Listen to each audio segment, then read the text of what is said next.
Olá! Nas nossas aulas de ciências de hoje, nós vamos falar sobre células como estrutura viva. Que célula é essa? Vamos entender que estruturação é essa que a determina um ser vivo. Como que isso funciona? Bom, por que a gente fala que as células são estruturas vivas? Qual a diferença entre eucarionte e procarionte? Quais são as principais estruturas de uma célula? Como que essa célula se organiza? Vamos ver como que isso tudo acontece? Bom, célula enquanto estrutura viva. Como que isso se organiza e é definido dessa maneira? Por quê? Primeiro, as unidades estruturais dessa célula, elas são funcionais. Toda partezinha dela tem uma função. Nada vai estar lá na célula por acaso. Elas se completam, todas as estruturas, e fazem com que tudo isso aconteça de uma forma bem organizada, de uma forma estrutural. Então vamos pensar. Essa célula, então, ela vai ter o quê? Ela vai ser estruturada, ela vai estar estruturada, ela vai ser funcional, ela vai ter a condição de trazer todas as genéticas da minha família, do meu grupo de parentesco. Elas são capazes de transmitir esta informação de um ser para outro. Ela nos traz posicionamento de quê? De responsabilidade das funções vitais. Então, ela vai fazer com que essas funções vitais aconteçam também. O que mais elas podem ser? Eles são seres multicelulares. São 100 tipos diferentes de células. Então, quando a gente está lá pensando na questão célula, professora, como que tudo isso acontece? Aonde tem célula? Você disse que nós temos 100 tipos diferentes de células. Onde elas estão? Qual a função delas? Então, nós temos células que são do tipo neural, que aí elas são células do neurônio. Nós temos células do sangue. Aí nós vamos ter as hemácias, que são responsáveis, os leucócitos. Todos esses tipos de células estão no nosso sangue. Outra coisa,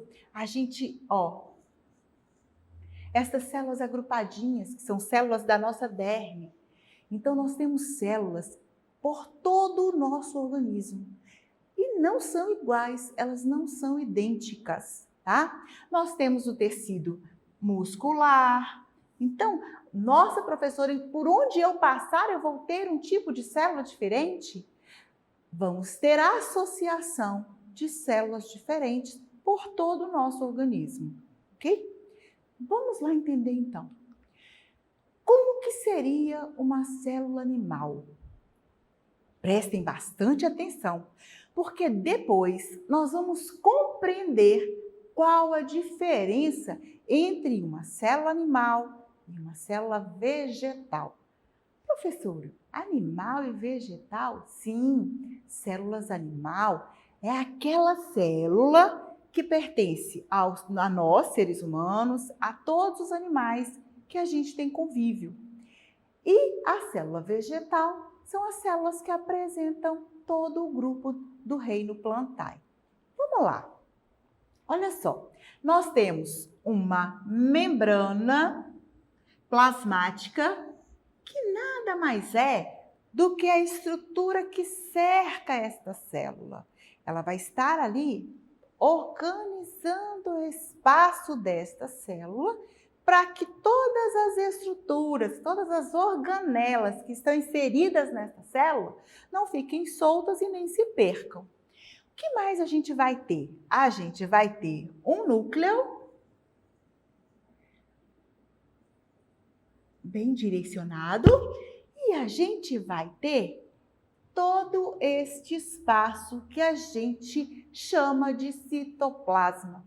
Dentro do citoplasma, nós vamos ver várias organelas, cada uma com sua devida função. Vamos lá, vamos ver quantas são e quem são essas organelas. Aqui nós vamos ter o retículo endoplasmático rugoso. Por que rugoso? Porque ele tem várias, ele é todo pontuadinho com uma outra organela que também se encontra ali. Mas nós vamos entender melhor, calma. Vem cá, nós temos os ribossomos, o complexo de Golgi, ou também nós vamos ver lá em algumas literaturas escrito golgiano. Nós temos a membrana nuclear, que é a membrana que reveste o núcleo. O nucleolo, ele está dentro do núcleo. Nossa, dentro do núcleo, que está dentro da célula, ainda tem outra coisa diferente, professora. Sim, nós temos os nucleolos. Olha aqui, nós temos o poro nuclear. O poro nuclear são estruturas que fazem com que essa permissão do contato do núcleo da célula com todo o citoplasma e com tudo que se rodeia ali. O que mais? Nós temos retículo endoplasmático liso. Olha aqui a diferença. Nós dissemos que esse é rugoso e este aqui é liso. Vocês percebem que aqui, ó, nós vamos ter vários pontinhos? Por quê? No rugoso, nós vamos ter a presença de lisossomos e de ribossomos bem grudadinhos ali neles. Já no liso, nós não temos nada, somente a estrutura do retículo mesmo. Uma outra coisa, nós vamos ter mitocôndrias. Nossa, que palavra é essa? Calma, que você vai ver como que esta estrutura é muito importante para o nosso organismo. Citoplasma, onde todas essas organelas estão inseridas. Elas ficam todas agrupadas dentro deste citoplasma, que parece uma gelatina e agrupa tudo isso aí. Nós temos os centríolos e lisossomo. Lisossomos parece uma esferazinha. Às vezes tem pessoas que acham que ele não tem função nenhuma. Tudo tem a sua função. Todas essas estruturas têm um porquê de estar ali. São ricas em uma determinada substância e fazem tudo com que tudo aconteça de uma maneira muito automática. Vai tudo se encaixando e fazendo as funções que o nosso organismo precisa para que nós possamos sobreviver. Bom, prestaram bastante atenção em todas as estruturas que nós dissemos? Então, nós temos o quê? Membrana plasmática, nós temos núcleo, nucleolo, nós temos citoplasma, mitocôndrias, lisossomo, ribossomo, retículo endoplasmático rugoso e retículo endoplasmático liso. Nós temos complexo de Golgi. Tudo isso acontece dentro da célula animal. E aí, como será que é e quais as diferenças nós vamos encontrar em uma célula vegetal? Vamos tentar entender? Bom, uma célula vegetal. Vamos começar procurando aquelas que a gente percebeu que tinha lá na célula animal. Então, olha só, para começar tudo, nós temos uma membrana plasmática. É igual, não é? Tinha lá, e nós vamos observar aqui também. O que mais nós vamos observar? Citoplasma, professora. Também temos o citoplasma. A gente também tem núcleo. Então, nós já achamos 3 estruturas que nós temos na célula vegetal e também observamos na célula animal. O que mais? Vamos lá. Nós temos complexo de Golgi, retículo endoplasmático rugoso. Olha ele aí também. Mitocôndrias, ribossomo. Estas todas as estruturas também são observadas lá na célula animal. E estas outras? Parede celular, cloroplastos, peroxissomo.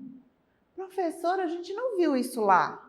Lá na célula animal, você não disse esses nomes. E aí? Será que tem alguma diferença?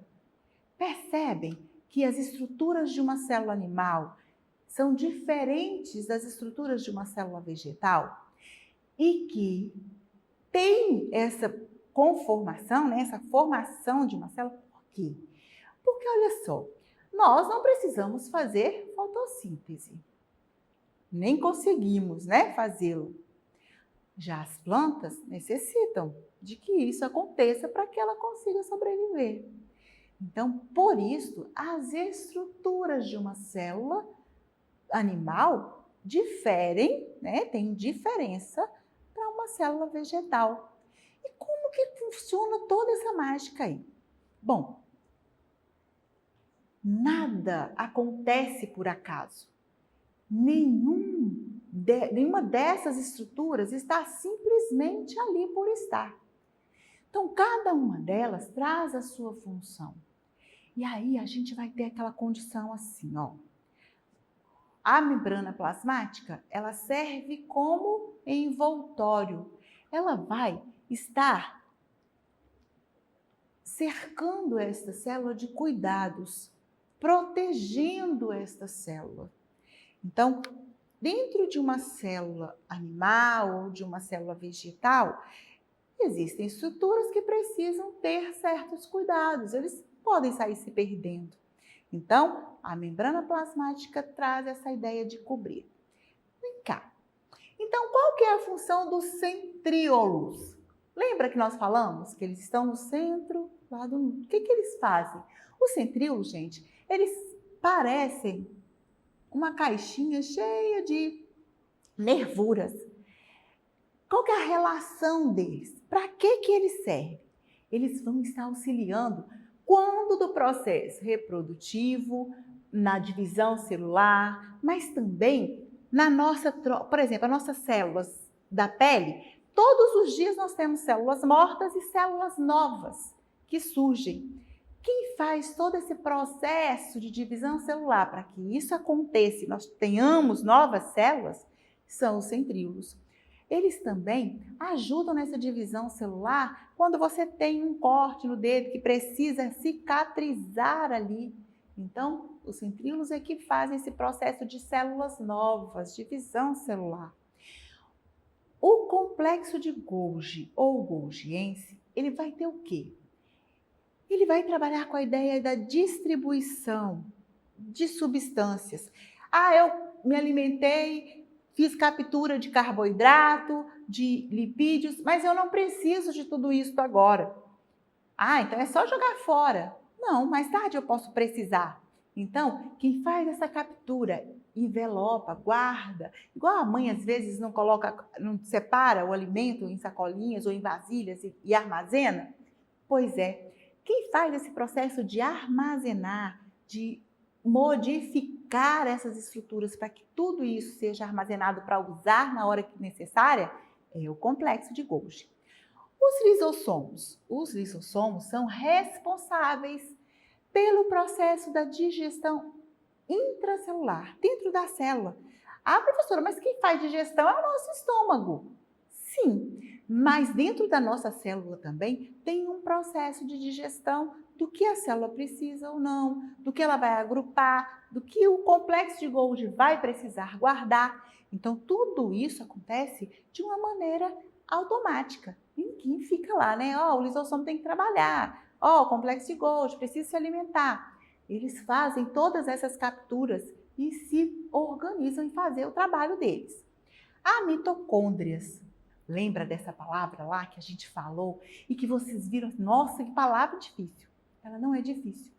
Ela é responsável por fazer todo o trâmite da respiração das nossas células. Célula respira? Sim. O gás carbônico que nós trazemos do ar, todas as impurezas, todos esses, substâncias que a gente respira, é lá nessa mitocôndrias que acontece essa respiração celular. Ela faz essa captura do que precisamos e libera aquilo que nós não vamos precisar.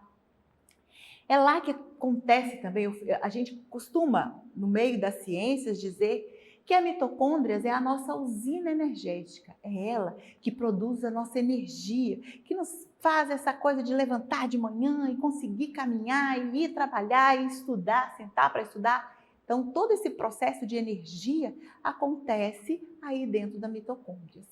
Bom, e os peroxomos?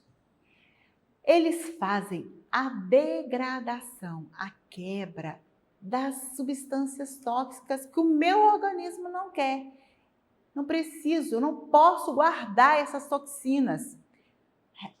Quando a gente está lá na produção do bolo fecal, o nosso organismo ele libera toxinas, gases. Quem faz todo o processar dessas substâncias são os peroxomos, para que essas substâncias sejam liberadas.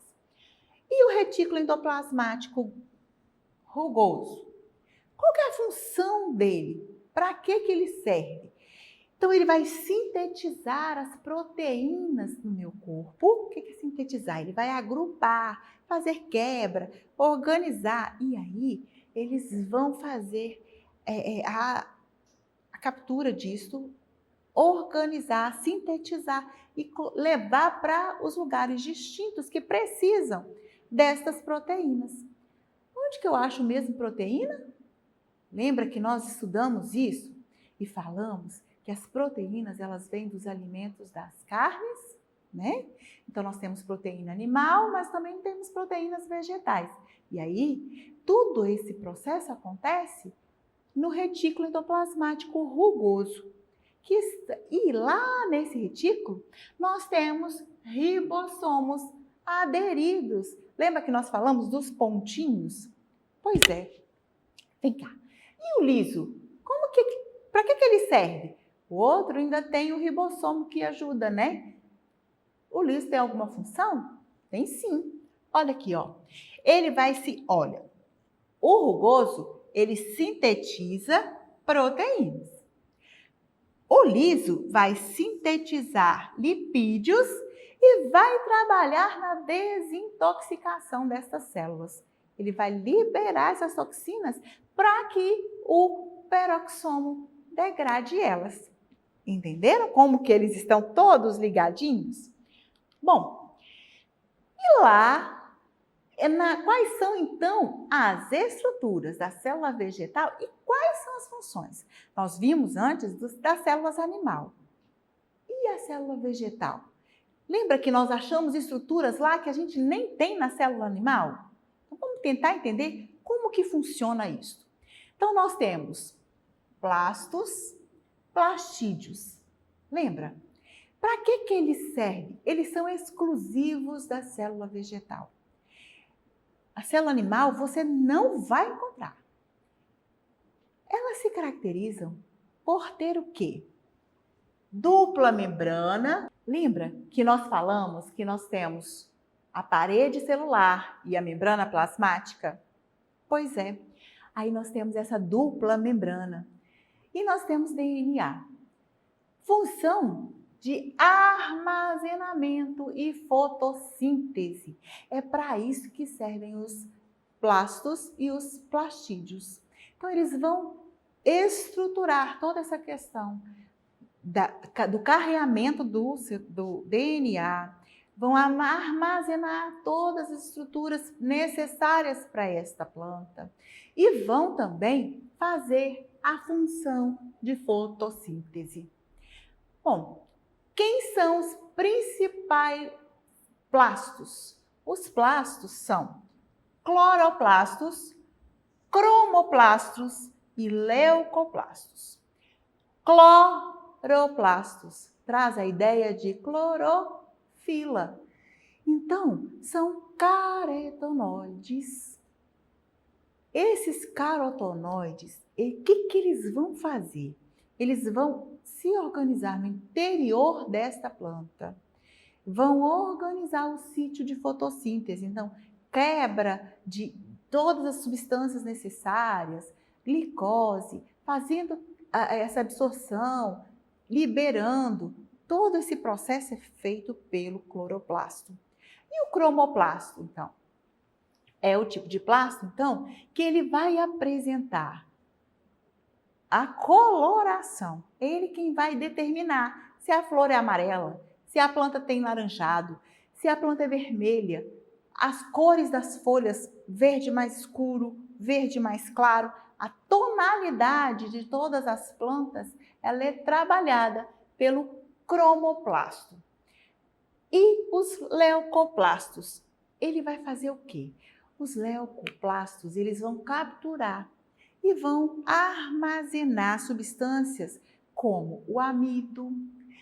Professor, onde que eu vou achar o amido? O amido, quando a mãe corta a batata e deixa ela às vezes de molho numa água, quando você escorre aquela água, você vê uma natazinha, como se fosse uma areinha, tudo branquinho. Aquilo ali é amido puro. Então, esse armazenamento do amido, ele acontece, ele é feito pelo cloroplasto. Então, o amido nada mais serve do que fonte de energia. Olha só, se eu armazenei amido, vou armazenar proteína, eu não vou ser fonte de energia para essa planta? Muito bem. Então, olha só, hoje nós aprendemos muitas coisas. Aprendemos que existem estruturas diferentes em uma célula animal e uma célula vegetal. Nós vimos que cada estrutura, tanto da célula animal quanto da célula vegetal, possui função. E aí? Agora, para a gente conseguir aprender um pouquinho mais, nós vamos usar as nossas bibliografias. E para acessar nossas atividades na plataforma SMED-GV, vocês vão apontar a câmera do celular na imagem que aparece aí, ó, no canto da tela. Vão acessar nossas redes sociais e se inscrever em nosso canal do YouTube SMED-GV. Te espero para a próxima!